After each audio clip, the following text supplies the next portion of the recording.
SuperTalk Mississippi Media production. I'm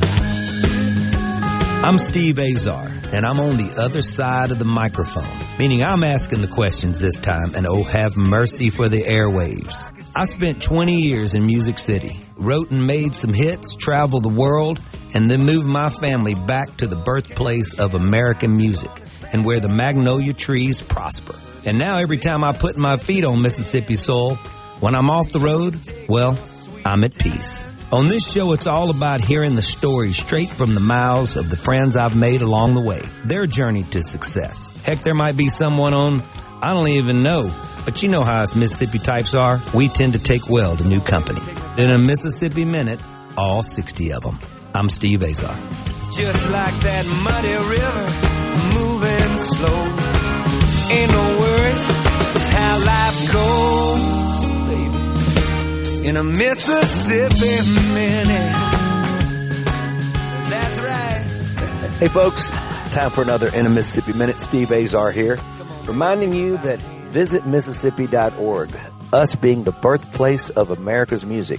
Even though my guest today has written so many hits and and a huge inspiration for me, not only as a co-writer, but a dear, dear comrade and friend in life. He's from California, and we're not going to let him have all the credit in the world. We're going to say that he was inspired also because this man's written more blues songs as of the last 20 years that have been highly publicized with folks like Joe Bonamassa. So there you go. So don't forget, visit Mississippi.org, plan a road trip to your Mississippi. My guest, a longtime pal, like I said, to say the least, and critically acclaimed hit-making singer-songwriter, recording artist, and producer. His CMA and Grammy Song of the Year nominations, like A Broken Wing, Ain't That Lonely Yet, just the tip of the iceberg of his accomplishments. He's also known as being a tremendous storyteller. His audio book that chronicles his musical journey in story and song has been celebrated globally and already on this show previously. He made appearances at our Mockingbird Songwriters Festival many times, so he is no stranger to our Mississippi. His most recent musical release, Hanging Around, well, I think he's had a few since then, was this past March. I want to talk to him about what's been up since. The single is a testament to his exceptional songwriting prowess, as well as an invitation to his audience to delve into a musical experience that is both timeless and contemporary. I had to give a shout out. Dive into his storytelling. We're going to talk about that, specifically the audio book, Lost in Laurel Canyon, which will blow your mind. He's got an incredible amount of songs that co-written with me. He was also a semi-therapist. And like I said, more songs on Joe Bonamassa records than anyone in the last decade. Let's welcome in my dear friend. I missed the heck out of him, James House.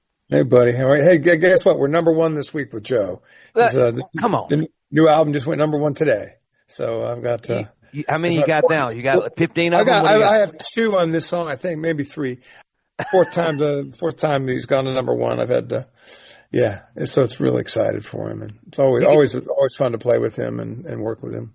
Wow. Hey, your process with him. So let's dig into a little bit of the chameleon that you have needed to be.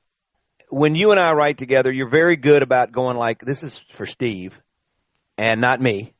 Although you and I have had, I think that we sort of met a middle ground and a meeting ground. We're close.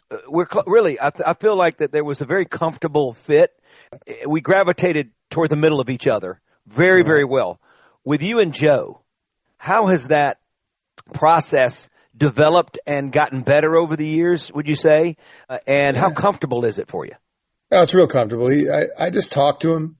He trusts me. He brings over great music, or I'll have some piece of music, and we sit down and just talk and just find out where he's at. And usually have a good idea of where he's at. Right now, he's just being a road dog out there. I can't imagine he's had much of a personal life. But each time he's come over, I've kind of gotten wind, or I've talked to him about what he's going through, if it's a heartache or just wants to say something about life and stuff. So he'll kind of signal me that, and he comes on over, and he needs words. Musically, there's no end to what he can do. It's vast.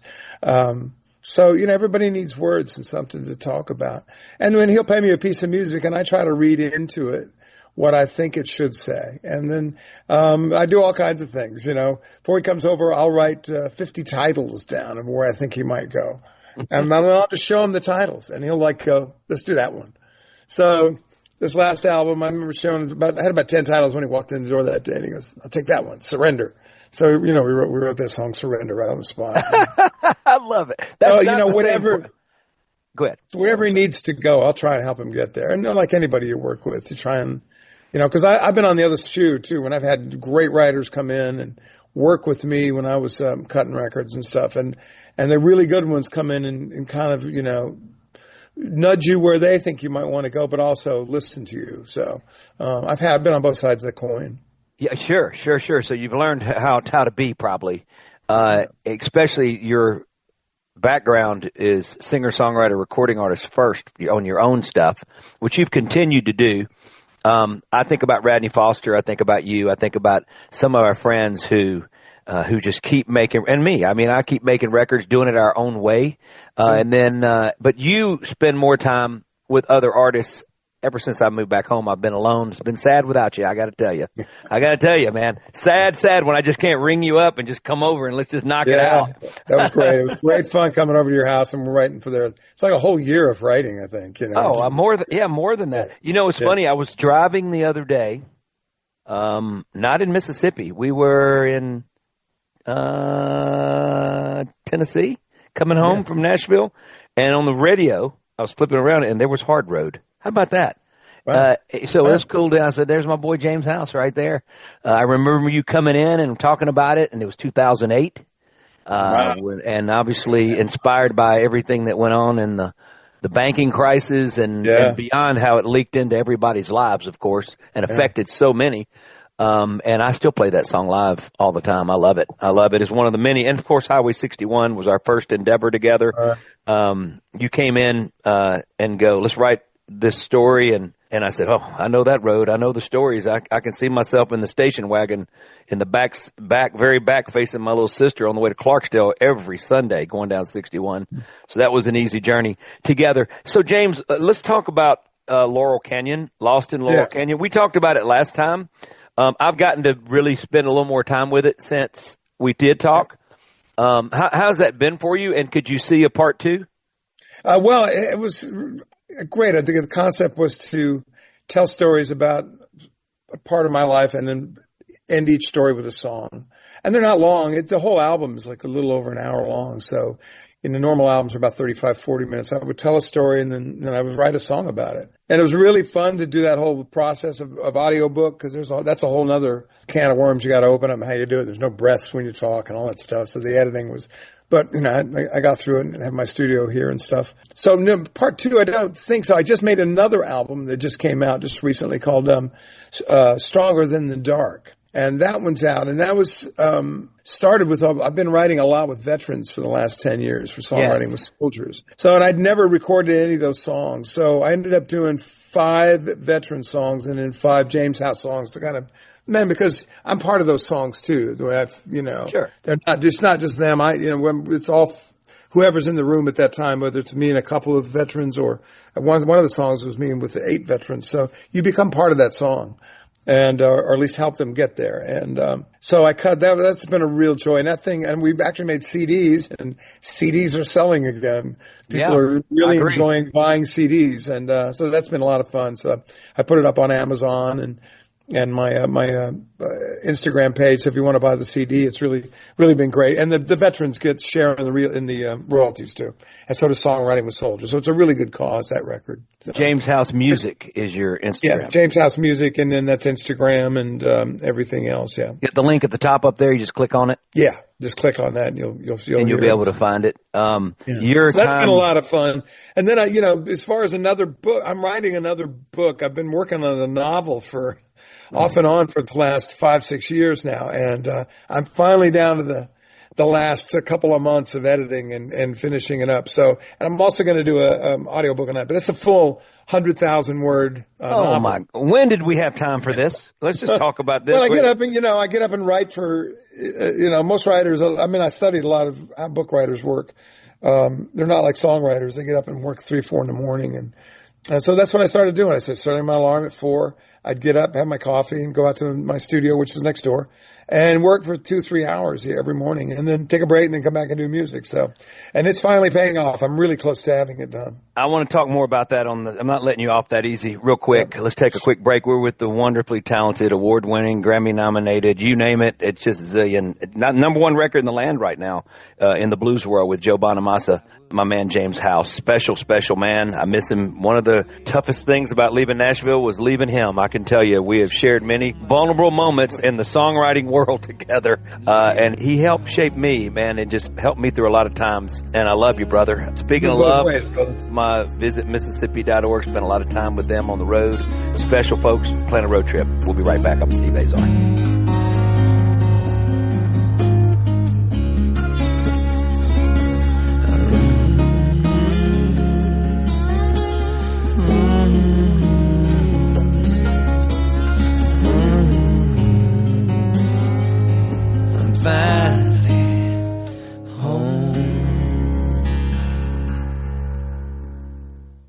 Listen and watch all your favorite SuperTalk Mississippi shows live and on demand. Listen to tons of music. Plus, get the latest breaking news from across the state with the SuperTalk Mississippi app. The SuperTalk Mississippi app. Download the SuperTalk app on your iPhone or Android device now for free. Just search SuperTalk Mississippi in your app store on your mobile device to get everything Mississippi all in one place. The SuperTalk Mississippi app. Get it now. Nowadays, when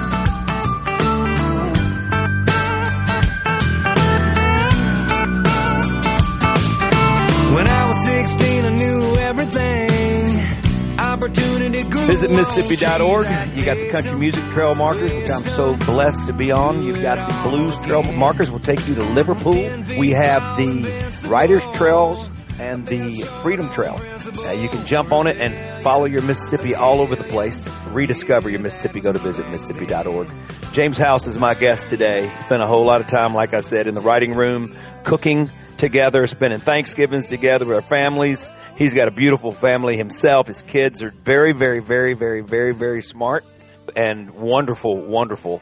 And I'll maybe catch up on this show and see what's going on with them, especially Lennon. I'm a fan of your son, Lennon James. James, so before we go there, I just still can't get over the 100,000 word thing. I'm trying to figure out, there's not enough time in your lifetime to do all you're doing. And I know you're very structured and you get up at 4 a.m. I know you live in a very peaceful place now, right? So first of all, tell everybody sort of your lifestyle, the cabin out in the woods. What's your studio like? Tell me about just that whole vibe. Yeah, well, you can kind of see a little bit of it. I'm in my cabin. It's very nice. When I moved out here, nobody was out here except, Ronnie Dunn lives across the hill and Sean Camp lives close by. So I thought, well, if these guys are out here, it's got to be a good place. And it's starting to grow now, but nobody can grow around me where I'm at. So I love it. And I'm isolated out here. It's only 35 minutes from downtown too. So you feel like you're in another world. And so I'm able to work out here for the first time. I've been here 8 years now, so it's been a real productive place for me. Like, my commute is 10 feet to next door to me. I have a studio next door, and it's just perfect. Separate building? Separate building. Yeah. Did you build that, or was it there? No, it was here, and then I just finished it out. The previous owners had started and created an office, and I just went, nah, we don't need an office here. So. Studio office. I saw all my gear in, and it's got a beautiful view out the back, and I've got chickens out behind that. Chickens actually get on my records more than anything. So. I put them too close to my studio. So. I would move just, the late great AJ Masters, who had the chickens, would bring them to the house, all the eggs to the house all the time. Yeah. And that's the first time I'd ever seen an egg yolk stand up at attention with a different color, and I was like, I got to try that. It was like nothing. So you're growing your own egg. Well, you're not growing them. Yeah, I don't have many. I just have 6 of them right now, but trust me, it's 24 eggs a week. And I'm always taking a dozen over to my brother close by. One chicken lays blue eggs, but enough of the chickens are great. I mean, it's just great to have them and go out and eat. During the egg crisis, you had no problem. I was there, so leader of the pack. Leader of the pack. That's thinking way ahead. All right, I want to talk about Lennon real quick. What's going on with him? Psychologist, psychiatrist? What's going on? No, Jordan's Jordan's a psychologist. He's He's got a full practice. He's a family therapist, and he's doing extremely well. And he just had a baby, so we got a beautiful grandchild. And Lennon is diving into the EIT world. He graduated from college last year, and he's making games, making video games. So he's really that's what he's doing. That's right. Yeah. That's right. Yeah. Always so drawn to Lennon. I mean, they teach me so much. You know, they're so grounded. They're good kids. And how about your baby girl? She's been great, man. She's just she's a rock star. Crazy about her and all that stuff. So everything's good. And, I get up and work and write, and I go out and do the thing with the vets twice a month. I travel the country and do songwriting with soldiers, and that's really exciting and really a great thing to do every month. So. And you started that with, I'm going blank right now. Darden Smith started Darden Smith, right. And Radney, actually. Radney was in on Radney Foster. Mm-hmm. He was in on it at first, and it's just turned into a full-time deal. They partnered up with Boulder Crest Retreats, and so these things called paths. It's for anybody that's for first responders or veterans have been through combat basically and suffering from PTSD or just trauma from whatever they've been through, and so they go in. It's free to them. They go in. They stay in these for a week. It's all taught by vets or first responders, and it's an incredible program. And then they fly us in. The songwriters come and write. We're towards the end of the program. We write a song with them. So there's about 10 of us writers to do it. Maya Sharp does it. Georgia Middleman, Gary Burr. It's a really great bunch of songwriters that go out and do these. And there's 170 of them every year now. So 170 what? Paths of every year. So there's 12 places around the country. If anybody's interested and got a veteran they think might be or a first responder, go to bouldercrestretreats.org. bouldercrestretreats.org. Wow. And you'll find your information on there, and it's an amazing program. I see the firemen and policemen and of course all the veterans that could use help and to kind of get back their lives after going through what they go through. It's just a great point you're making. You and I both know the power of being able to release through the pen and put it down and get it out of you. And this is what we've been doing our whole lives. So it's been therapy for us. We've been constantly been blessed to be able to get it out. And it's I always call it the cure for polio song. You got something that is polio and you got something going on bad in your life. You just write about it and that's the cure. You just talk about it and get it out. So you have seen and heard it all at this point, right? With just what they've all gone through. Yeah. And it's, it's their words. We just go in and craft a song with their words. And they own it. They own a piece of the song. And, that's so cool. And, when we leave them a really great couple of recordings of it. And so they've got it when they leave the place. It's their song. And I cut 5 of those songs on my record album. Stronger Than the Dark is the new album. Stronger Than the Dark. What's the inspiration for that? I'm sorry. I didn't mean to interrupt you. You got 5 veterans. That's it. The veterans and just, life and running to write songs. I had a brother, my younger brother passed away. So when there's a song about him and, there's a song about, there's one called Island Girl and then there's a song about the veterans. The title track I wrote with veterans called Stronger Than the Dark. That was the one I wrote with 8 veterans down in Texas, I think. Italy, Texas. Yeah. Do you remember the inspiration or how the title came out? Yeah, I was just there with them and I kind of, I've been lucky. My one skill set is to take in the ether of the room. One skill set. Yeah, whatever. And well, if you got to change a tire on a car, you're going to have to call somebody else. So yeah, me too, buddy. But you just kind of take in the ether of the room, and that's where that came from. I've done enough of them where I know they're going to talk about. We kind of approach a song in like Country 101 because we have a 2-hour time limit. So the first verse is about where they are now, and the second verse is about what brought them into this program. And the third verse is what they want for the future. And so, and I just craft a chorus. We can come up with a chorus that kind of ties it all together and take their words and make a song out of it. And then we all sing it. And then the next morning I come back and we sing it again and I sing it and they come away with a couple of copies. And so I've done almost 200 of those now. How are y'all recording this? Are you coming back home and tweaking everything? No, I have a recording system I take with me. Oh, sure. Okay. Yeah. And I just do it on a garage band with a really nice microphone and live on the spot. So I always do a version of just me doing it. Then I do a version where they all sing along and, some of them sing along loud. Some of them are really emotional. This last one I just did, the guys were way emotional. They could hardly get a word out without without crying, choking up. And and it's tough. And it's you know how the healing power of music is. To see that in real time to me is something I've never been involved with and absolutely committed to, because it's real time healing. It's not writing a song and hopefully it touches people. This is, on the spot. If you're doing it right, you're going to get that response. I've noticed it going to visit kids with having the state song now, and which I'm eternally grateful. I've seen that. But being in the room with the kids and they know every word and they do it with such pride, and it's amazing. First of all, their memory, because it's not like it's the songs as long as American Pie, and they know every word. They don't need paper. It's just an energy and a power in the room, James. You and I have played every arena. We've played all that, and I always talk about the power of that, and it's so special, and it's what you crave for when you're growing up. But this is its own little level of, it's just so potent and so moving. So the power of song with everybody, from a little kid to what you're doing, you don't have to go through it all to be able to. We all enjoy music, but interesting that the thing that they want to take out of schools, and you and I grew up athletes as well, or want to be athletes, but when they take music and art out of school, why would they do it? Let's take a quick break. James House is my guest today. His new project, Stronger Than the Dark, is out. Check it out. Check him out on Instagram at James House Music. Also, he's got the #1 album in the land with Joe Bonamassa right now. His songs are all over everything with Joe. I'm a little bit envious, but not really. I'm very happy for my man James. We'll be right back. Don't go nowhere. Visit Mississippi.org. It sounds like a song and a road trip. I'll be right back. For so long, I sure ought to know what it finally feels like. I sure ought to know what it finally feels like. I sure ought to know what it finally feels like. You've been doing it. I'm doing it right. I'm still trying to find my way. Up to $20,000 available for first-time home buyers. Hey folks, Steve Azar here. Helping is the heart of our friends at Guarantee Bank.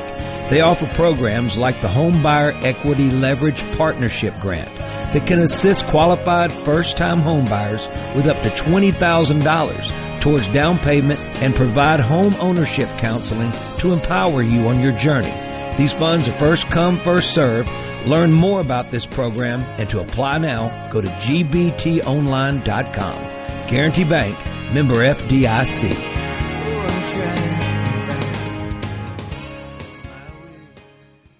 Listen and watch all your favorite SuperTalk Mississippi shows live and on demand.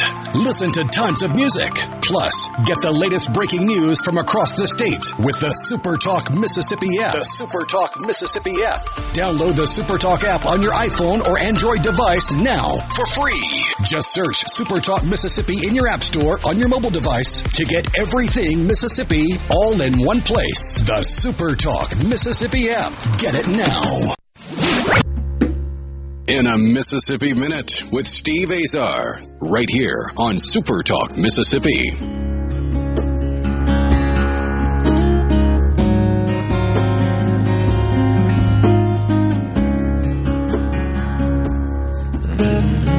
Rocking to a Mississippi Minute with my pal James House, hit singer-songwriter, Grammy nominated multiple times.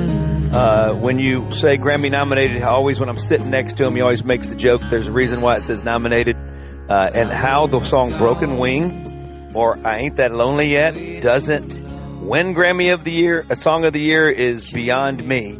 It's just a crapshoot, I guess, when you get to the last 3 or 4 or 5 songs. But it's a Grammy in my mind, and 2 of the greatest songs to me, and memorable songs to me in the last 40, 50 years in Nashville. I promise you, everybody knows, and you can sing it right now, every inch of it right now in your car. James House, special man. Visit Mississippi.org, special place to visit that site, plan a road trip, check out your Mississippi with the birthplace of America's music, and we love to celebrate it. Even though my man James is from California, I like to give him a little grief. He's been in Nashville forever. Hey, James, when you I've been here 35 years now. Yeah. So this, yeah. And actually, I'll tell you this, is one of the first, when I had a song called In a Week or Two, the Don Mario cut. And it was my first hit as a writer. Went to #2 and stayed at #2 for 3 weeks. But I know what that's like. Incredible. It bought me a house, and it was like really brought me to Nashville in a big way. And then to celebrate, I rented a convertible Cadillac and drove down to Clarksdale. And I love that. Come on. And just to go, because this is where music was this is where it all happened, And growing up on the West Coast, we just read about it. But until you get in the car and go through down Highway 61 and go feel it. I mean, I got out and just, we went to the cotton fields and went, holy, this is tough. And it was, it was October. So it was just a picking time. And, did you check Muddy Waters, Stovall Farms? Did you go by there?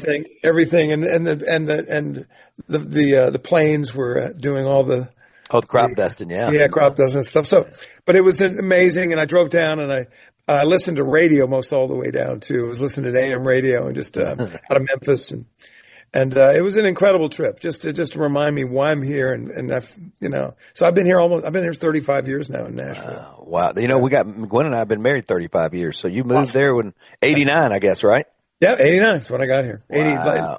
That's part of 88. Oh, yeah. Wow. 35 years. That's amazing. Well, you talk about road tripping through the Delta. I'm telling you, James, just growing up here and then coming back after not having kids and having kids and coming back home after 20 years in Music City, it was so, it was triple inspiring I felt like you could never inspire me anymore, but everything was really visual from my past and I was really able to open up and write about it. So we both spent a bulk of our life in the beginning writing alone, and then we started being with everybody, and you spent a lot of time writing, some alone, and quite a bit co-writing.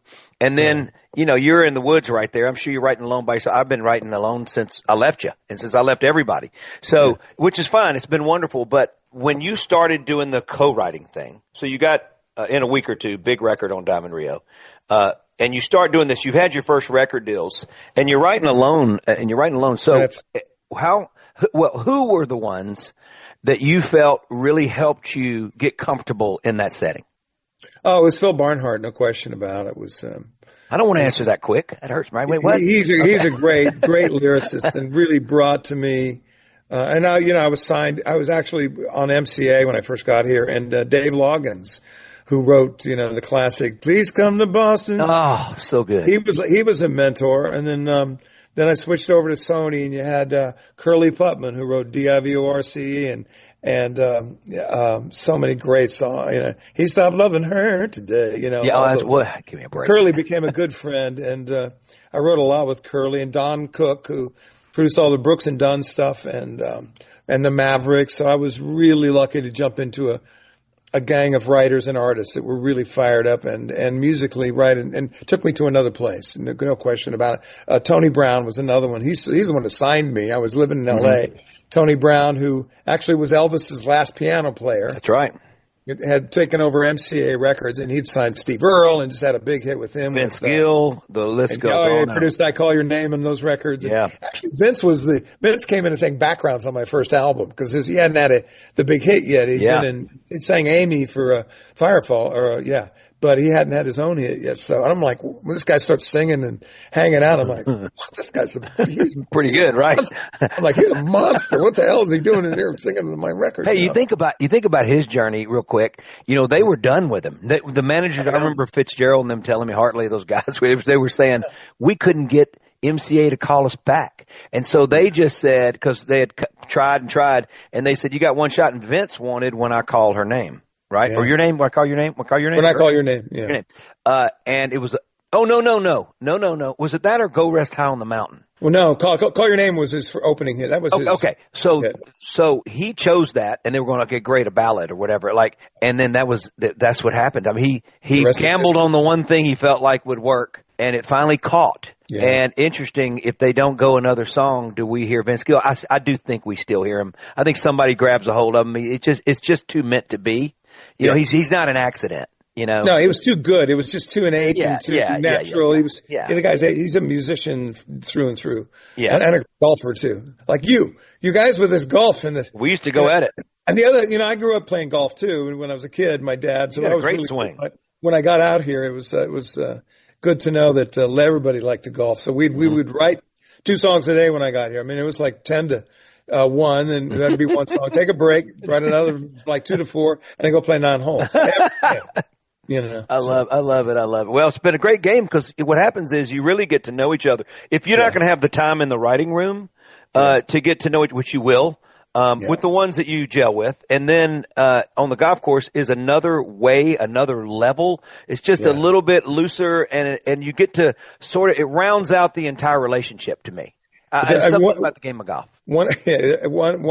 I got to play golf with Glenn Campbell and Willie Nelson, and I rode in the cart all day with Glenn Campbell, and I just was so like, oh my God, this is Glenn Campbell I'm riding with. And he was the nicest guy ever, and a good athlete. Right? Oh, he was great. He was a really good golfer. All these guys were like seriously betting tons of money. They were playing skins for thousands of dollars, I beat Glenn on a Sandy, and he paid me $60. I think he was more mad about that. Kick you out of the cart. And handed Willie Nelson $10,000 at the end of the thing. It was wow. It was so eye opening, and I was broke as hell, But I used to get asked to play some of these events with Jimmy Bowen when I was playing Bowen. really good. Bowen was there too, and but Herky. You couldn't, and Herky and those, but they would keep pressing you until, and look, we had no money, right? We were playing, writing for our whatever draw we were getting. I mean, I had to be very careful, and I knew that I could beat. Now Herky was a really good player, but I could beat Jimmy 1,000 out of 1,000 times. But if he keeps pressing, and he's got millions and millions of dollars in at the time, we don't have anything. Pressing on the you got no shot. Just no way. So I was smart enough not to go there with him. Because he had no limits. But so that's the golf was a really good icebreaker here and a good way to get to know people. So that was really beneficial to, I don't know if any of the new writers out here are doing that at all, but it sure was a real beneficial thing to do when I moved here. Glenn Campbell, you think about the talent, right? That last record he did before he passed away, Meet Glenn Campbell. I mean, it was one of the most beautiful records. I got very emotional listening to it. I shared it with everybody around here when we had moved back, and just so many people. I had that thing cranked all the time. There was something about that record. This is before he passed away, and right before I knew that he had Alzheimer's, right? He's probably suffering with it then too. Sure, and he probably knew when you say meet, of all the things, meet Glenn Campbell at the very end. I just felt like there was something there, and I could feel the emotion of where he was and didn't know what he was going through, which was pretty impressive. Once again, the power of a song and the power of an album and just the power of a great artist. I mean, like one of the greatest ever, guitar playing son of a gun too. He's a Vince Gill, the same kind of. Exactly. Just all musician all the time. And I've been lately. I learned. I hadn't learned it completely all the way through. It was Wichita Lineman. I just had to learn it finally. It's so good, isn't it? It's so good. And the chord changes, and then keys it in, and Jimmy Webb keeps going. It can be an F or it can be in D. So it's in the key of D side. So it's magic, and Glenn singing magic. And, anyway. So this town is. It's incredible, but it's also tough. Every time I leave here, I go, wow, the bubble. Nice to pop out of the bubble a little bit. Yeah, you need to come visit me soon. What the heck are you doing here? I'd love to. You don't need an invite. What are you talking about? You're always invited. Let's take a quick break. James House, my guest today. Visit Mississippi.org. Always special on my mind. I love those folks over there, and I appreciate them having me as part of their team. And just plan a road trip to Mississippi. If you're not from here, you may never leave. I'm Steve Azar.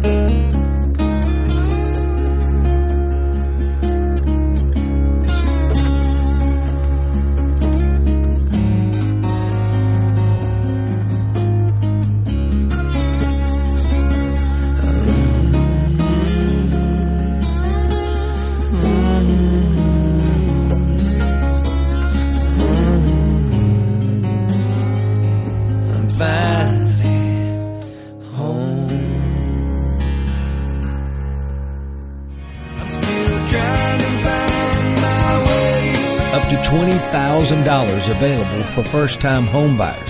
Hey folks, Steve Azar here. Helping is the heart of our friends at Guarantee Bank.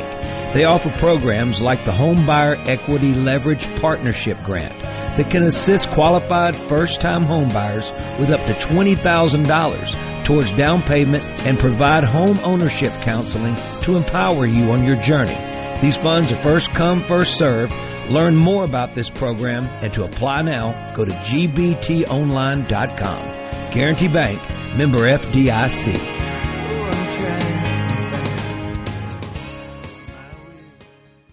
Hey, this is Bob. Water, and we're in too deep. Yeah, we're in cold water.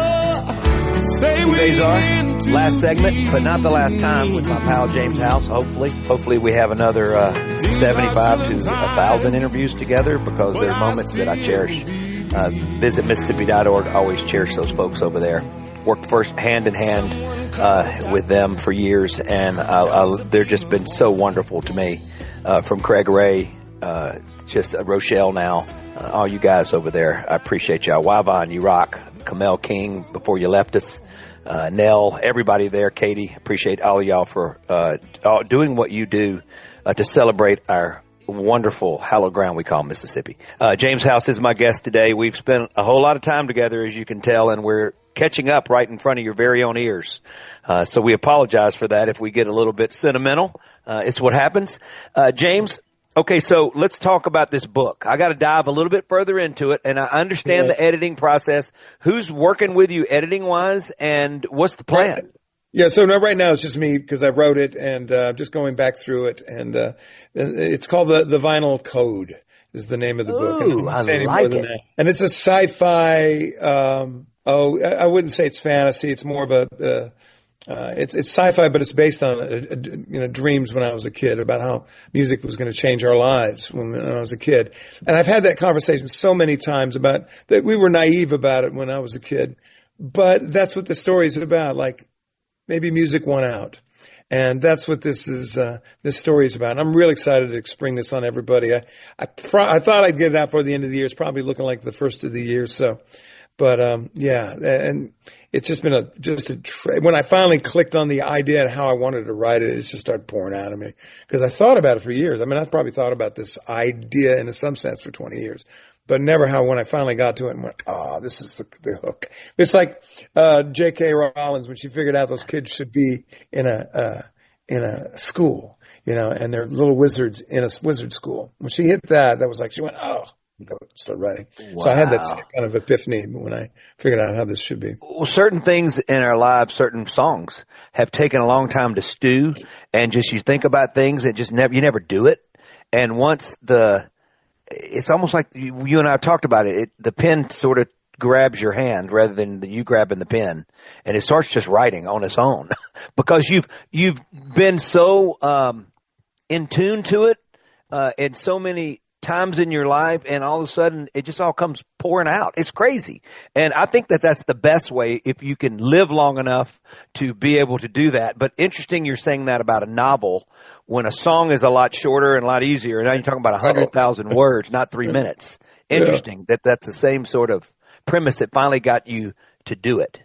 Well, I thought I was just going to jump into the book and stay there, but it's turned out I'm writing in the book, and then I still am like, I'll make a song. Like the other morning, I just woke up. I had a dream of a song, and I got up and recorded it. And I had it written and done before 10 o'clock, and mixed it and put it out the same day. And the response has been unbelievable. What song is that? It's called Better Than Most. And I just put it up. It'll be, the video's out. The record hits streaming on the 8th of August. But you can catch it. It's on the video. It's called Better Than Most. And I fell asleep with that new Bob Dylan. So, and I woke up kind of in this lyrical mode, and so I put it down. And there's a video out. You can go to my socials and see the video. It's called Better Than Most. And it was just real quick. I'm also a big fan of Nick Drake. Nick Drake was this artist back in the early 70s who unfortunately passed away young, but his music has endured all these years. It caught fire back in the early 2000s. In fact, my son Jordan turned me on to it. And now Nick Drake is, his family. I mean, Nick would have been in his 80s now, but the music blew up. It was in movies. It's been in commercials, Pink Moon, and his family's finally seeing the success he never saw, because it just didn't happen when he was there. But it's real dry, no verb, acoustic guitar, in your face, lyric, beautiful stuff. So it was kind of inspired between that and Bob Dylan. And there it is. When I wake up, when I dream anything like that, there was one song when I was, before we met before I moved to Nashville. I'm pretty sure I was maybe in college, and I dreamed it. I was in my old room back home on Fairview, and I saw the whole song, and it was the greatest thing I'd ever written. But when I woke up, I couldn't remember any of it. So, but I remember going through the whole process. So for you to be able to tell me you dreamed it, got up and did it, that's very, very impressive. Well, I've dreamed them over the years. I was just one of those, you know you're dreaming kind of song. I went, I got to get up now. So I was up and going, while it was fresh in my head, I grabbed the guitar, which is always close, and I grabbed my phone and I put down what I had, and then I just went to the studio, and it just very rarely, I've dreamt songs forever. And, but this one I actually was able to grab. At this age, what draws me to get up is having to go to the bathroom in the middle of the night a few times and going back to bed. You. And then I get out of bed. What's happening to us? Oh my gosh. Well, I'll talk to you another time. Your latest, Stronger Than the Dark, out? Yeah, Stronger Than the Dark is out right now. And, the new single that I just put out is called Better Than Most. So, which was The Dream. Yeah. And your book, which will be out next year sometime. We'll let that just. We'll God, that's going to be awesome. Awesome. James House, everybody, my dear pal, one of Music City and one of Music Period's greatest. And I can tell you, inside and out, he just happens to have crazy talent and be able to articulate what's going on in so many of our hearts and souls and minds in daily lives. He can write it, man. Speaking of writing it, nobody writes it better than visit Mississippi.org. Check it out. Plan a road trip to our Mississippi. I'm Steve Azar. We'll see you later. I'm Steve Azar. In a Mississippi Minute, all 60 of them, where you can take your sweet time.